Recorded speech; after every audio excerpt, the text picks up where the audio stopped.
Weekend with Ramesh ಕೂಡ ಆಗಬಾರ್ದು, ಬೇರೆ ಯಾವ ಪೊಲಿಟಿಕಲ್ ಇಂಟರ್ವ್ಯೂ ಕೂಡ ಆಗಬಾರ್ದು. ಇದು ಯಾರೂ ನೋಡಿಲ್ಲದೆ ಇರುವಂಥ ಒಂದು ಇಂಟರ್ವ್ಯೂ ಆಗಬೇಕು. ಇದರಲ್ಲಿ ಬರುವಂಥ ಅಷ್ಟು ವಿಚಾರಗಳು ಹೊಸದೇ ಇರಬೇಕು. ಭಾಳ ಲೀಲಾಜಾಲವಾಗಿ ಮಾತಾಡ್ತಾ ಹೋಗ್ತೀವಿ. ನಾನು ಸಿದ್ದರಾಮಯ್ಯನವರು ಬಹುಶಃ ನಮ್ಮ ಮುಂದೆ ಕ್ಯಾಮ್ರಾ ಇದೆ ಅನ್ನೋದನ್ನು ನಾವು ಮರೆತು ಬಿಡ್ತೀವಿ. ಅವರು ಅಷ್ಟೇ ಚೆನ್ನಾಗಿ ಆ ಸಂದರ್ಶನಕ್ಕೆ ಸ್ಪಂದನೆ ಮಾಡ್ತಾ ಹೋದರು.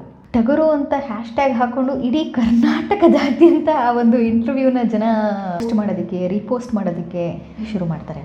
ಎಲ್ಲ ಪೊಲಿಟಿಕಲ್ ನಾಯಕರು ಆ ಸಂದರ್ಶನವನ್ನು ನೋಡ್ತಾರೆ. ಅದಾದ ನಂತರದಲ್ಲಿ ಸಿದ್ದರಾಮಯ್ಯನವರು ನನಗೆ ಫೋನ್ ಮಾಡ್ತಾರೆ, ಇದು ಚೆನ್ನಾಗಿ ಬಂದಿದೆ, ಎಷ್ಟೊಂದು ಜನ ನಂಗೆ ಫೋನ್ ಮಾಡಿ ಹೇಳಿದ್ರು ಇಂಟರ್ವ್ಯೂ ನೋಡಿದೆ ಅಂತ. ಎಸ್ಪೆಷಲಿ ದೊಡ್ಡ ನಾಯಕರು ಬಂದಾಗ, ಸರ್ ನಾನು ಸ್ವಾತಿ ಚಂದ್ರಶೇಖರ್, ಗೊತ್ತು ನಿಂದು ಸಿದ್ದರಾಮಯ್ಯನವ್ರದ್ದು ಇಂಟರ್ವ್ಯೂ ನೋಡಿದ್ದೀನಿ ಅಂತ ಹೇಳ್ತಾರೆ ದೇವೇಗೌಡರು. ದೇವೇಗೌಡರು ಹೇಳ್ತಾರೆ. ಆಕಸ್ಮಿಕವಾಗಿ ಹಿಮಾಚಲ ಮುಖ್ಯಮಂತ್ರಿಯ ಪತ್ನಿ, ಅವತ್ತಿನ ಮುಖ್ಯಮಂತ್ರಿಯ ಪತ್ನಿ ಕನ್ನಡದವರು. ನನಗಲ್ಲಿ ಹೋಗೋ ತನಕ ನನಗೆ ಗೊತ್ತಿಲ್ಲ. ಸಾಧನಾ ಅಂತ ಅವ್ರ ಹೆಸರು. ನಾನು 10 ಜನಕ್ಕೆ ಹೊಡೆದು ಡಾನ್ ಆದವಳಲ್ಲ, ನಾನು ಹೊಡೆದವರೆಲ್ಲ ಡಾನೆ ಅಂತ.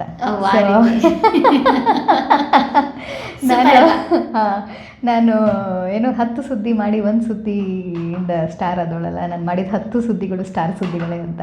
So first time in the history ಇಡೀ ದೇಶದಲ್ಲಿ ಯಾರೋ ಒಬ್ಬರು ಮುಖ್ಯಮಂತ್ರಿಗಳು ಒಬ್ಬ ಪತ್ರಕರ್ತರ ಹೆಸರು ಹಾಕಿ ಅಥವಾ ಯಾರೊಬ್ಬರ ಹೆಸರು ಹಾಕಿ ಇವರಿಂದ ಇದು ಸಾಧ್ಯ ಆಯಿತು ಅಂತ ಒಂದು ಪ್ರೆಸ್ ನೋಟನ್ನು ಇತಿಹಾಸದಲ್ಲಿ ಸೃಷ್ಟಿ ಮಾಧ್ಯಮಕ್ಕೆ ಕೊಟ್ಟಿದ್ದಂಥದ್ದು. ಶಿಮ್ಲಾದಿಂದ ಒಂದು 20 ಕಿಲೋಮೀಟರ್ ದೂರದಲ್ಲಿ ಇರುವಂತಹ ಒಂದು ಮಾನಸಿಕ ಅಸ್ವಸ್ಥ ಆಸ್ಪತ್ರೆಯಲ್ಲಿ ಹಾಸನದ ಓರ್ವ ಮಹಿಳೆ ಇದೇ ಥರ ಹೆಣ್ಣು ಮಕ್ಕಳನ್ನು ನಿಮಗೆ ಕೆಲಸ ಕೊಡಿಸ್ತೀವಿ ಅಂತ ಹೇಳುವಂಥದ್ದು, ಅವ್ರನ್ನ ಕರ್ಕೊಂಡು ಹೋಗುವಂಥದ್ದು, ಅತ್ಯಾಚಾರಕ್ಕೆ ಒಳಪಡಿಸುವಂಥದ್ದು, ಇಲ್ಲ ಅಂತಂದರೆ ಅವರ ಅಂಗಾಂಗಗಳನ್ನು ತೆಗೆಯುವಂಥದ್ದು, ಮತ್ತು ಯಾವುದೋ ಒಂದು ಅಂದರೆ ದೆಹಲಿಯಿಂದನೂ ಅಥವಾ ಉತ್ತರ ಭಾರತದಿಂದ ದೂರಕ್ಕೆ ಕ್ರಮಿಸುವಂತಹ ಒಂದು ಟ್ರೈನಲ್ಲಿ ಅವರನ್ನು ಬಿಸಾಕುವಂಥದ್ದು. ಯಾವ ಪೊಸಿಷನಲ್ಲಿ ಇರ್ತಾರೆ ಸಿದ್ದರಾಮಯ್ಯ? ಆವಾಗ ಸೋತಿರ್ತಾರೆ. ಸೋತ ನಂತರದಲ್ಲಿ ಯಾರ ಹತ್ರನೂ ಅವ್ರು ಮಾತಾಡಿರಲ್ಲ. ಬಿಕಾಸ್ ಆಲ್ರೆಡಿ ಅವರ ಇಡೀ ಚುನಾವಣೆ JDS ಮತ್ತು ಕುಮಾರಸ್ವಾಮಿಯವರ ವಿರುದ್ಧ ಆಗಿರುತ್ತೆ. ನಿಮ್ಮ ಅಪ್ರಾಣೆ ನೀವು CM ಆಗಲ್ಲ ಅಂತ ಕುಮಾರಸ್ವಾಮಿಯವರಿಗೆ ಹೇಳಿರ್ತಾರೆ. ಅದೆಲ್ಲ ತಲೆಕೆಳಗಾಗಿ CM ಆಗಿರ್ತಾರೆ ಕುಮಾರಸ್ವಾಮಿಯವರು. ಸೊ ಅಂಥ ಸಂದರ್ಭದಲ್ಲಿ ಯಾರಿಗೂ ಕೊಡಲ್ಲ ಅಂತ ಹೇಳಿದ್ರು ಇಂಟರ್ವ್ಯೂ. ಎಷ್ಟೋ ಚಾನಲ್ಗಳು ಪ್ರಯತ್ನ ಮಾಡಿದ್ವು, ನಮ್ಮ ಚಾನಲ್ ಕೂಡ ಪ್ರಯತ್ನ ಮಾಡಿತ್ತು, ನನಗವ್ರು ಇಂಟರ್ವ್ಯೂ ಕೊಟ್ಟರು. ಸೊ ಸ್ಟಾರ್ಟಿಂಗ್ ಮೊದಲು ಅವ್ರ ಜೀವನದ ಹಿನ್ನೆಲೆ ಬಗ್ಗೆ ಎಲ್ಲ ಮಾತಾಡ್ತಾ ಹೋಗ್ತೀನಿ. ಸೊ ನನಗೆ ಒಂದು ಕ್ಲಾರಿಟಿ ಇರುತ್ತೆ, ವೀಕೆಂಡ್ ವಿತ್ ರಮೇಶ್ ಕೂಡ ಆಗಬಾರ್ದು, ಬೇರೆ ಯಾವ ಪೊಲಿಟಿಕಲ್ ಇಂಟರ್ವ್ಯೂ ಕೂಡ ಆಗಬಾರ್ದು. ಇದು ಯಾರೂ ನೋಡಿಲ್ಲದೆ ಇರುವಂಥ ಒಂದು ಇಂಟರ್ವ್ಯೂ ಆಗಬೇಕು. ಇದರಲ್ಲಿ ಬರುವಂಥ ಅಷ್ಟು ವಿಚಾರಗಳು ಹೊಸದೇ ಇರಬೇಕು. ಭಾಳ ಲೀಲಾಜಾಲವಾಗಿ ಮಾತಾಡ್ತಾ ಹೋಗ್ತೀವಿ. ನಾನು ಸಿದ್ದರಾಮಯ್ಯನವರು ಬಹುಶಃ ನಮ್ಮ ಮುಂದೆ ಕ್ಯಾಮ್ರಾ ಇದೆ ಅನ್ನೋದನ್ನು ನಾವು ಮರೆತು ಬಿಡ್ತೀವಿ. ಅವರು ಅಷ್ಟೇ ಚೆನ್ನಾಗಿ ಆ ಸಂದರ್ಶನಕ್ಕೆ ಸ್ಪಂದನೆ ಮಾಡ್ತಾ ಹೋದರು. ಅವ್ರ ಪ್ರೇಮ ಪತ್ರ ಬರೆದಿದ್ದ ಬಗ್ಗೆ ನಾನು ಮಾತಾಡ್ತೀನಿ, ಅವರ ಕಾಲೇಜ್ ದಿನಗಳ ಬಗ್ಗೆ ಮಾತಾಡ್ತೀನಿ, ಅವರ ಫ್ರೆಂಡ್ಸ್ ಬಗ್ಗೆ ನಾನು ಮಾತಾಡ್ತೀನಿ, ಅವತ್ತಿನ ಅವರ ಮತ್ತು ದೇವೇಗೌಡರ ಒಡನಾಟದ ಬಗ್ಗೆ ಮಾತಾಡ್ತೀನಿ, ಅವರ ಮತ್ತು ದೇವೇಗೌಡರ ಕಿತ್ತಾಟದ ಬಗ್ಗೆ ಮಾತಾಡ್ತೀನಿ. ಒಂದು ಕೊಯಲಿಷನ್ ಗೌರ್ಮೆಂಟಲ್ಲಿ ಇದ್ದಾಗ ಅಷ್ಟು ರಿವೀಲ್ ಮಾಡಿದ್ದಂಥದ್ದು ಇಲ್ಲವೇ ಇಲ್ಲ ಸಿದ್ದರಾಮಯ್ಯನವರು.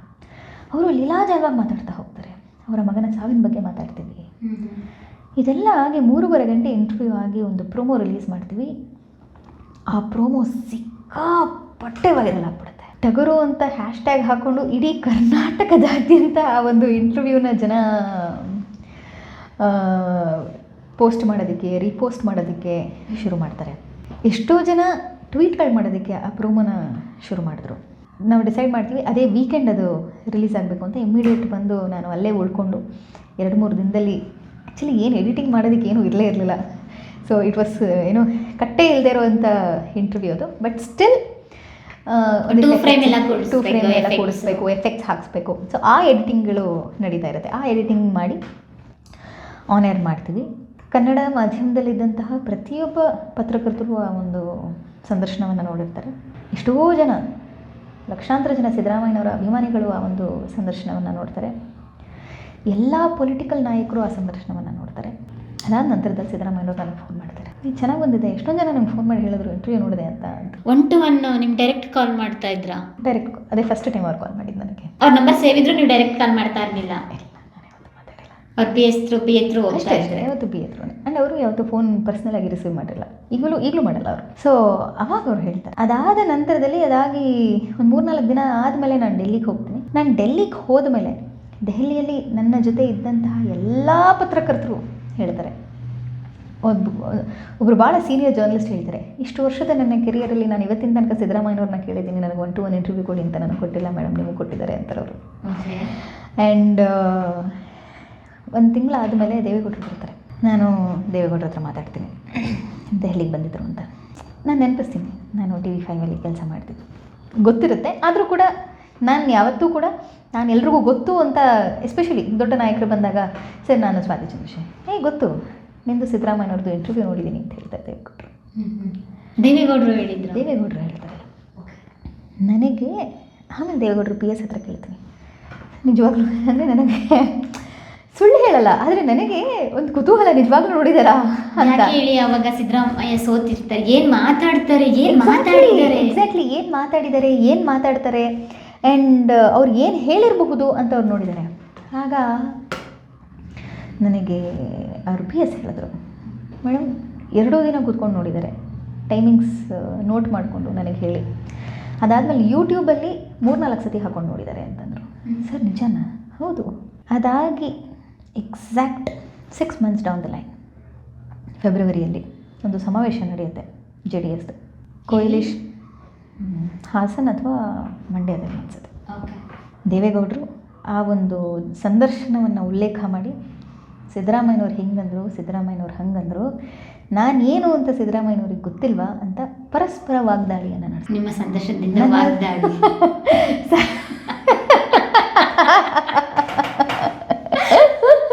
ನಿಮ್ಮ ಕ್ವಶನ್ಗಳು ಹಂಗೆ ಇತ್ತು, ಪ್ರಶ್ನೆಗಳು ಅದೇ ರೀತಿ ಇತ್ತು. ಇಲ್ಲ, ನನ್ನ ಸಂದರ್ಶನದಿಂದ ವಾಗ್ದಾಳಿ ಅನ್ನೋದಕ್ಕಿಂತ ಬಹುಶಃ ಅಷ್ಟು ರಾಜಾರೋಷವಾಗಿ ಸಿದ್ದರಾಮಯ್ಯನವರು ಕೂಡ ಮಾತಾಡಿದ್ರು, ಅದನ್ನು ಅಷ್ಟು ಸೀರಿಯಸ್ ಆಗಿ ದೇವೇಗೌಡರು ಕೂಡ ತಗೊಂಡ್ರು. ಆ್ಯಂಡ್ ಅವತ್ತಿನ ದಿನ ಅವರಿಬ್ಬರು ಒಟ್ಟಿಗೆ ಇದ್ದು ಸರ್ಕಾರ ನಡೆಸ್ತಾ ಇದ್ದಂಥದ್ದು. ಬಹುಶಃ ಫಿಲ್ಟರ್ ಇಲ್ಲದೆ ಸಿದ್ದರಾಮಯ್ಯನವರು ಮಾತಾಡ್ತಾರೆ ಅಂತ ಸಿದ್ದರಾಮಯ್ಯನವರು ಕೂಡ ಅಂದರೆ ಯಾರೂ ಊಹೆ ಮಾಡ್ಕೊಂಡಿರಲಿಲ್ಲ. ಸೊ ಸಿದ್ದರಾಮಯ್ಯನವರ ಮಾತಿಗೆ ದೇವೇಗೌಡರು ಈ ಥರ ಕೌಂಟ್ರ್ ಕೊಡ್ತಾರೆ ಅಂತಲೂ ಯಾರೂ ಅಂದ್ಕೊಳ್ಳಿಲ್ಲ. ಸೊ ಪ್ರತಿ ನನ್ನ ಪ್ರಶ್ನೆಯನ್ನು ದೇವೇಗೌಡರು ಉಲ್ಲೇಖ ಮಾಡ್ತಾರೆ. TV5 ಹೆಣ್ಮಗಳು ಸ್ವಾತಿ ಚಂದ್ರಶೇಖರ್ ಈ ಪ್ರಶ್ನೆ ಕೇಳಿದ್ರು, ಅದಕ್ಕೆ ಸಿದ್ದರಾಮಯ್ಯನವ್ರಿಗೆ ಉತ್ತರ ಕೊಟ್ಟರು. ಯಾಕೆ ಸಿದ್ದರಾಮಯ್ಯನವರೇ ಅಂತ ದೇವೇಗೌಡರು ಅದಕ್ಕೊಂದು ಸಂಜಾಯಿಷಿ ಕೊಡ್ತಾ ಹೋಗ್ತಾರೆ. ಪ್ರಧಾನಮಂತ್ರಿಗಳ ಬಾಯಲ್ಲಿ ನಿಮ್ಮ ಹೆಸರು ಬರುತ್ತೆ, ಮುಖ್ಯಮಂತ್ರಿ ಬಾಯಲ್ಲಿ ನಿಮ್ಮ ಹೆಸರು ಬರುತ್ತೆ, ಮಾಜಿ ಸಚಿವರು. ಐ ಡೋಂಟ್ ನೋ, ಅದೇ ನಾನು ಹೇಳಿದ್ನಲ್ಲ, ಬಹುಶಃ KGF ಅಲ್ಲಿ ಒಂದು ಡೈಲಾಗ್ ಇದೆಯಲ್ಲ, ಯಾರೋ 10 ಜನಗಳು ಡಾನ್ ಆದನಲ್ಲ ಕಣೋ, ನಾನು ಹೊಡೆದಿರೋ 10 ಜನ ಡಾನೆ, ನಾನು 10 ಜನಕ್ಕೆ ಹೊಡೆದು ಡಾನ್ ಆದವಳಲ್ಲ, ನಾನು ಹೊಡೆದವರೆಲ್ಲ ಡಾನೆ ಅಂತ.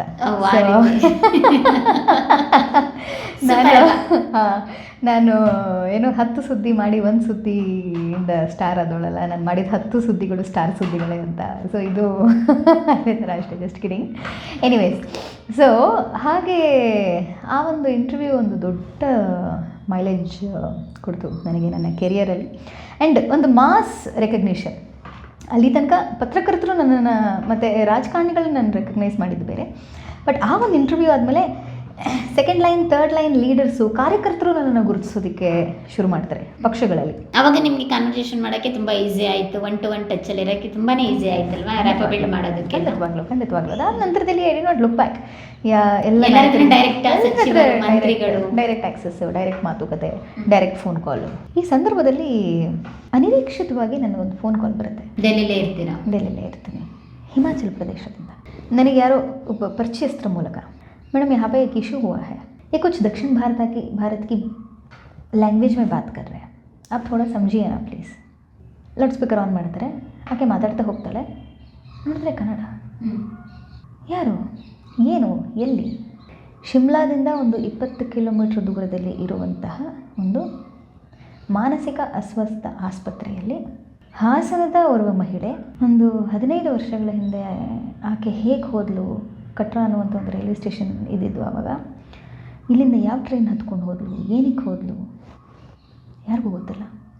ಆಕೆ ಅಲ್ಲಿಗೆ ಹೋಗ್ತಾಳೆ, ಆಕೆ ಮೇಲೆ ಅತ್ಯಾಚಾರ ಆಗುತ್ತೆ, ಆಕೆನ ಯಾರೋ ತೊಗೊಂಡು ಹೋಗಿ ಅಲ್ಲಿಗೆ ಸೇರಿಸ್ತಾರೆ. ಸೊ ನನಗೆ ಏನೋ ಇದೆಯಲ್ಲ ಇಲ್ಲಿ ಅಂತ ಹೇಳಿ, ಇದು ಯಾವುದೂ ನನಗೆ ಗೊತ್ತಿರೋದಿಲ್ಲ. ನಾನು ನಮ್ಮ ಆಫೀಸಿಗೆ ಹೇಳಿ ನಾನು ಶಿಮ್ಲಾಕ್ಕೆ ಹೋಗ್ತಾಯಿದ್ದೀನಿ ಅಂತ ಹೇಳಿ ನಾನು ಹೊರಡ್ತೀನಿ. ಅಲ್ಲಿಗೆ ಹೋಗಿ ಆಕೆನ ಮಾತಾಡಿಸೋ ಪ್ರಯತ್ನ ಮಾಡ್ತೀನಿ. ಆಕೆಗೆ ಮಾನಸಿಕ ಸ್ವಾಸ್ಥ್ಯ ಇರೋದಿಲ್ಲ ಆಕೆಗೆ. ಆಕೆ ಮಾತಾಡ್ತಾ ಕನ್ನಡದಲ್ಲಂತೂ ಮಾತಾಡ್ತಾಳೆ, ಅಷ್ಟಂತೂ ಹೌದು. ಒಂದಿಷ್ಟು ಮಾಹಿತಿ ಕಲೆ ಹಾಕೋದಕ್ಕೆ ಪ್ರಯತ್ನ ಮಾಡ್ತೀನಿ. ನಾನು ಇಮಿಡಿಯೇಟ್ ಆಫೀಸಿಗೆ ಹೇಳ್ತೀನಿ ಇದು ಸುದ್ದಿ ಆಗಬೇಕು ಅಂತ. ಸೊ ಇದನ್ನು ಕಂಟಿನ್ಯೂಸ್ 1 ವಾರ 10 ದಿನಗಳ ಕಾಲ ನಾವು ಪ್ರತಿದಿನ ಟೆಲಿಕಾಸ್ಟ್ ಮಾಡ್ತೀವಿ.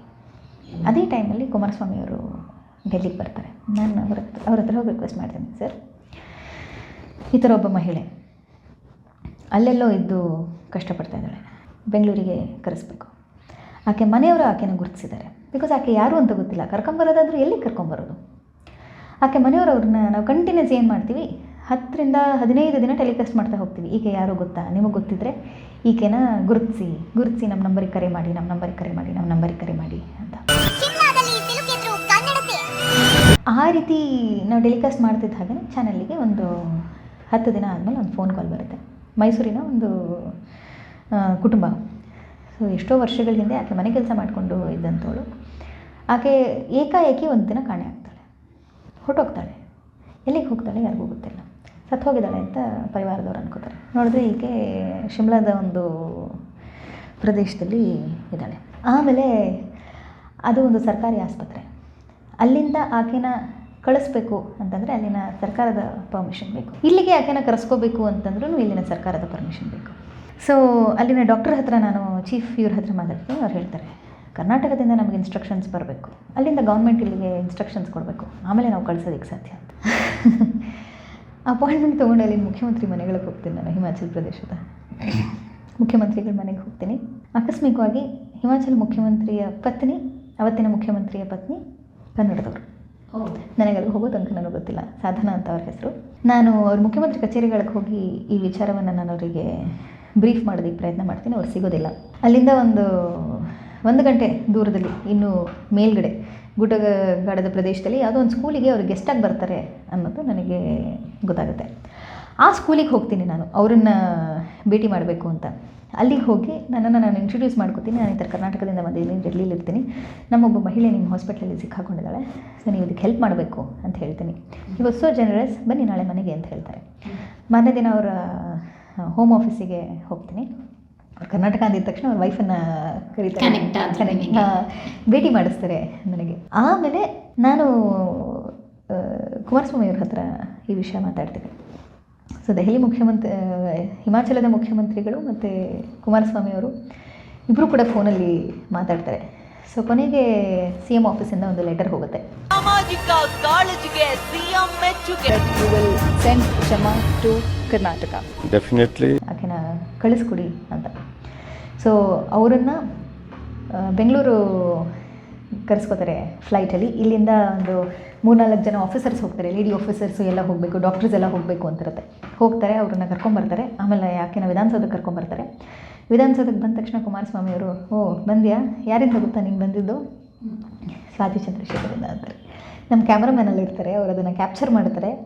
ಸೊ ಕುಮಾರಸ್ವಾಮಿಯವರು ಮಾತಾಡ್ತಾ, ನಮ್ಮ ರಾಜ್ಯದ ಓರ್ವ ಮಹಿಳೆ ಅಲ್ಲಿ ಸಿಕ್ಕಾಕೊಂಡಿದ್ರು, ಸೊ ಸ್ವಾತಿ ಚಂದ್ರಶೇಖರ್ ಅವರ ವರದಿಯಿಂದ ಇದು ಸಾಧ್ಯ ಆಗಿದ್ದು ಅಂತ ಹೇಳಿ ನನ್ನ ಹೆಸರು ಹಾಕಿ ಒಂದು ಪ್ರೆಸ್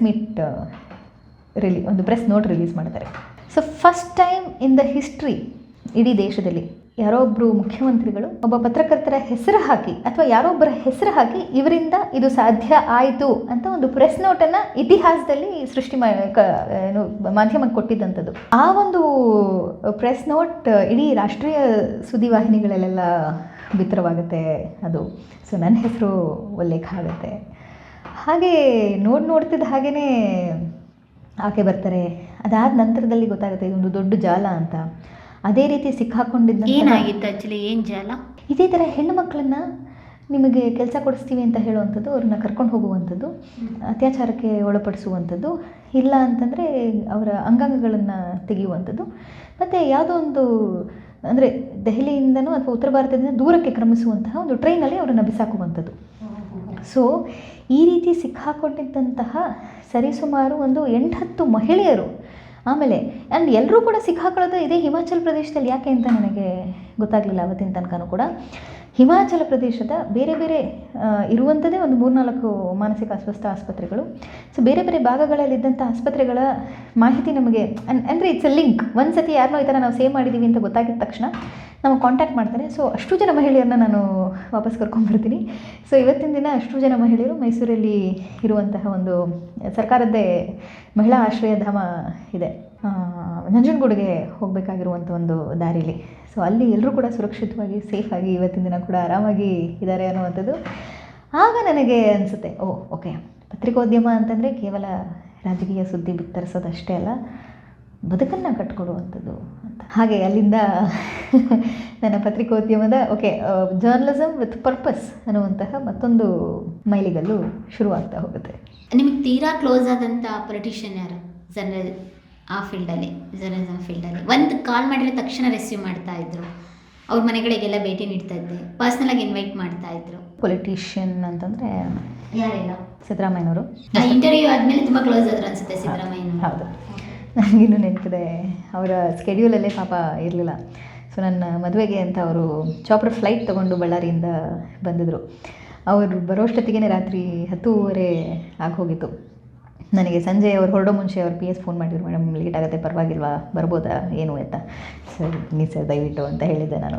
ಸೊ ಹಾಗೆ ಅಂದರೆ ನಿಮ್ಮ ಮದುವೆಗೆ ಎಲ್ಲರೂ ಇನ್ವೈಟ್ ಮಾಡಿದ್ರಾ? ಹೌದೌದು, ಯಾರ್ಯಾರು ಬಂದಿದ್ರು ನಿಮ್ಮ ಮದುವೆಗೆ? ಎಲ್ಲರೂ ಬಂದಿದ್ರು. ಆಲ್ಮೋಸ್ಟ್ ಒಂಥರ ನನ್ನ ಮದುವೆ ರಾಜಕೀಯ ಸಮಾವೇಶ ಥರ ಇತ್ತು. ಈ ಕಡೆ BJP, ಹೌದು, ಈ ಕಡೆ BJP, JDS, ಕಾಂಗ್ರೆಸ್ಸು ಎಲ್ಲ ಇದ್ದರು. ಬೊಮ್ಮಾಯಿ ಅವ್ರು ಬಂದಿದ್ದರು, DK ಅವರು ಬಂದಿದ್ದರು, ಸಿದ್ದರಾಮಯ್ಯನವ್ರು ಬಂದಿದ್ದರು, ಅಶೋಕ್ ಅವರು ಬಂದಿದ್ದರು. ಹೀಗೆ ಎಲ್ಲ ರಾಜಕೀಯ ಧುರೀಣರು, ರಾಷ್ಟ್ರೀಯ ಕೆಲವು ನಾಯಕರು ಮದುವೆಗೆ ಬಂದಿದ್ದರು. ಅದೇ ಒಂದು ರಾಜಕೀಯ ಸಮಾವೇಶ. ಬೇರೆ ಸ್ಟೇಟಿಂದಲೂ ಬಂದಿದ್ದು. ಸ್ಟೇಟಿಂದಲೂ ಬಂದಿದ್ದು, ಹೌದು. ಗ್ರೇಟ್ ಆಗುತ್ತೆ. ಅಂದರೆ ಏನೆಲ್ಲ ಗಿಫ್ಟ್ ಕೊಟ್ಟರು ನಿಮಗೆ? ಅದು ಇಂಪಾರ್ಟೆಂಟ್ ಅಲ್ಲ? ಇಲ್ಲ, ಸುಮಾರಷ್ಟು ಜನ ಬುಕ್ಕೆನೇ ಕೊಟ್ಟಿದ್ದು. ಆ್ಯಂಡ್ ಅವ್ರು ಏನು ಗಿಫ್ಟ್ ಕೊಟ್ಟರು ಅನ್ನೋದಕ್ಕಿಂತ ಅವರು ಅಂದರೆ ನಮ್ಮಂಥವರ ಮದುವೆಗೆ ಅವರೆಲ್ಲರೂ ಬರ್ತಾರೆ ಅನ್ನುವಂಥದ್ದೇ ಒಂದು ದೊಡ್ಡ ಸಂಭ್ರಮ ನಮಗೆ. ಬಿಕಾಸ್ ನನ್ನ ಮದುವೆ ನಮ್ಮ ಮನೇಲೇ ಅತಿ ದೊಡ್ಡ ಮದುವೆ ನನಗಿತ್ತು. ಹೀಗೆ ಆಗಬೇಕು, ಹಾಗೆ ಆಗಬೇಕು ಅನ್ನುವಂಥದ್ದು. ಸೊ ಪ್ಯಾಲೇಸ್ ಗ್ರೌಂಡ್ಸಲ್ಲಿ ನಾನು ಮದುವೆ ಆಗಬೇಕು. ಪ್ಯಾಲೇಸ್ ಗ್ರೌಂಡ್ಸು ಅನ್ನೋದಕ್ಕಿಂತ ಒಂದು ರೆಸಾರ್ಟ್ ಫೀಲ್ ಇರಬೇಕು ನನಗೆ. 3-4 ಡೆಸ್ಟಿನೇಷನ್ ಥರ ಇರಬೇಕು, ಆದರೆ ಸಿಟಿ ಸೆಂಟ್ರಲ್ಲಿ ಇರಬೇಕು ಅಂತಾಗಿತ್ತು. ಸೊ ಅದೇ ಒಂದು ಸಂದರ್ಭಕ್ಕೆ ಪ್ಯಾಲೇಸ್ ಗ್ರೌಂಡ್ ನಮಗೆ ಸಿಕ್ತು. ಸೊ ಆ್ಯಂಡ್ ನಾನಾಗಲೇ ಹೇಳಿದ ಹಾಗೆ ಅತಿ ಸಾಮಾನ್ಯ ಲೋವರ್ ಮಿಡಲ್ ಕ್ಲಾಸ್ ಫ್ಯಾಮಿಲಿಯಿಂದ ನಾನು. ಅದಾದ ನಂತರದ ನನ್ನ ಜೀವನದ ಹಾದಿ ಬೇರೆ ಇರ್ಬೋದು, ಆದರೆ ನಮ್ಮ ಕುಟುಂಬ ಎಲ್ಲ ಇನ್ನೂ ಅಲ್ಲೇ ಇರುತ್ತೆ. ನಾನು ಮುಂದೆ ಹೋಗಿರ್ಬೋದು ಅಷ್ಟೇ ನನ್ನ ಜರ್ನಿಯಲ್ಲಿ. ಬಟ್ ಅವರೆಲ್ಲ ಹೌದಾ ಮದುವೆಗೆ ಬರ್ತಾರಾ, ಅವ್ರ ಇಂಥದ್ದೊಂದು ಬರ್ತಾರಾ ಅಂತ it was question mark. And ಬಂದರು, ತುಂಬ ಹೃದಯದಿಂದ ಹಾರೈಸಿದ್ರು. ಆ್ಯಂಡ್ ನೀವು ಇಷ್ಟಪಟ್ಟದ ಹುಡುಗನೇ ಮದುವೆ ಆದ್ರಿ? ಹಾಂ, ಇಷ್ಟಪಟ್ಟದ ಹುಡುಗನ ಮದುವೆ ಅದು. ಹೌದು. ಏನು ಮಾಡ್ತಿದ್ದಾರೆ ಇವಾಗ ನಿಮ್ಮ husband? He is A psychologist. Okay. ಏನೋ ಅವ್ರದ್ದೇ ಆದಂಥ ಕ್ಲಿನಿಕ್ ಏನಾದರೂ? ಹಾಂ, ಅವ್ರದ್ದೇ ಆದಂಥ ಕ್ಲಿನಿಕ್ ಇದೆ, ಮನೋಸಂವಾದ ಅಂತ. So he runs his own clinic. Okay. Journalist ಆಗಿ 1-to-1 ಪೊಲಿಟಿಷಿಯನ್ ಎಲ್ಲ ಟಚಲ್ಲಿ ಇರೋದ್ರಿಂದ ಸ್ವಾತಿ ಎಷ್ಟು ದುಡ್ಡು ಮಾಡಿದ್ರು? ಸ್ವಾತಿಗೆ ಏನೆಲ್ಲ ಗಿಫ್ಟ್ ಬರ್ತಾ ಇತ್ತು? ದುಡ್ಡು ಮಾಡಿದ್ದಿದ್ರೆ ಬಾಡಿಗೆ ಮನೇಲಿ ಅಂತೂ ಇರ್ತಿರ್ಲಿಲ್ಲ, ಅಷ್ಟಂತೂ ಕ್ಲಿಯರ್. ಗಿಫ್ಟು ಬರೋದು ನನಗೇನು ನೆನಪಿದೆ. ನಾನು ಮಂತ್ರಿಗಳ ಹೆಸರು ತೊಗೊಳೋದಕ್ಕೆ ಹೋಗೋದಿಲ್ಲ. ನನಗೆ ದೀಪಾವಳಿ ಸಂದರ್ಭದಲ್ಲಿ ಒಂದು ದೊಡ್ಡ ಬಾಕ್ಸ್ ಬಂತು, ಪತ್ರಕರ್ತರಿಗೆ ಕೊಡುವಂಥ ಒಂದು ಬಾಕ್ಸ್. ಅದು ದೊಡ್ಡ ಬಾಕ್ಸ್ ಬಂದಾಗ ಏನಿದು ಅಂತ ನೋಡಿದ್ರೆ ಒಂದಿಷ್ಟು ಬೆಳ್ಳಿ ನಾಣ್ಯಗಳು, ಒಂದು ವಿಗ್ರಹ ಲಕ್ಷ್ಮಿದು, ಡ್ರೈ ಫ್ರೂಟ್ಸು, ಸ್ವೀಟ್ಸು. ನಾನು ವಾಪಸ್ ಫೋನ್ ಮಾಡಿದೆ, ಸರ್ ನಾನು ದೀಪಾವಳಿ ಸ್ವೀಟ್ ಅಂತ ಅಂದ್ಕೊಂಡು ಇದೇನು ಇಷ್ಟೆಲ್ಲ ಇದೆ ಅಂತ. ಇಲ್ಲ ದಯವಿಟ್ಟು ವಾಪಸ್ ತೊಗೊಳ್ಳಿ ಅಂತ ವಾಪಸ್ ಕಳಿಸ್ದೆ. ಬಟ್ ಆಮೇಲೆ ಅವರು ಹೇಳಿದ್ರು, ಮೇಡಮ್ ದೇವರು ಲಕ್ಷ್ಮಿ ಬಂದಿದ್ದನ್ನು ವಾಪಸ್ ಕಳಿಸ್ಬಾರ್ದು ಅಂತಂದರು. ಆಯಿತು, ವಿಗ್ರಹ ಒಂದು ಇಟ್ಕೋತೀನಿ ನಾನು, ಬಟ್ ಬೇರೆ ಇನ್ನೇನು ಬೇಡ ಅಂತ ಹೇಳಿ ವಾಪಸ್ ಕಳಿಸಿದ್ದು ಇದೆ.